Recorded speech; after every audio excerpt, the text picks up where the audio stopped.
السلام علیکم۔ عمر بن خطاب۔ حضرت عمر فاروق رضی اللہ تعالیٰ عنہ خلیفہ اول حضرت ابوبکر صدیق رضی اللہ تعالیٰ عنہ کے بعد مسلمانوں کے دوسرے خلیفہ تھے۔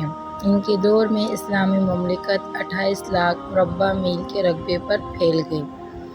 آپ کا نام مبارک عمر اور لقب فاروق، کنیت ابو حفص، لقب اور کنیت دونوں محمد صلی اللہ علیہ وآلہ وسلم کے عطا کردہ ہیں۔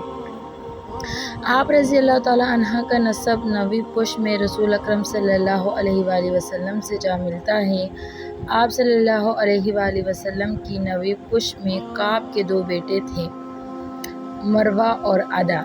رسول اللہ صلی اللہ علیہ وآلہ وسلم مروہ کی اولاد میں سے ہیں، جبکہ حضرت عمر رضی اللہ تعالیٰ عنہ عدہ کی اولاد میں سے ہیں۔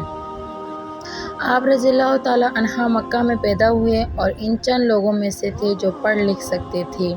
جب حضور اکرم صلی اللہ علیہ وآلہ وسلم نے لوگوں کو اسلام کی دعوت دی تو حضرت عمر نے آپ صلی اللہ علیہ وسلم کی سخت مخالفت کی۔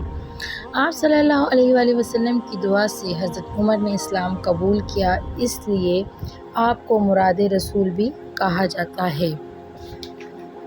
حضرت عمر رضی اللہ تعالیٰ عنہ حضرت علی رضی اللہ تعالیٰ عنہ سے بھی دیگر صحابہ کی طرح مشورہ کرتے تھے۔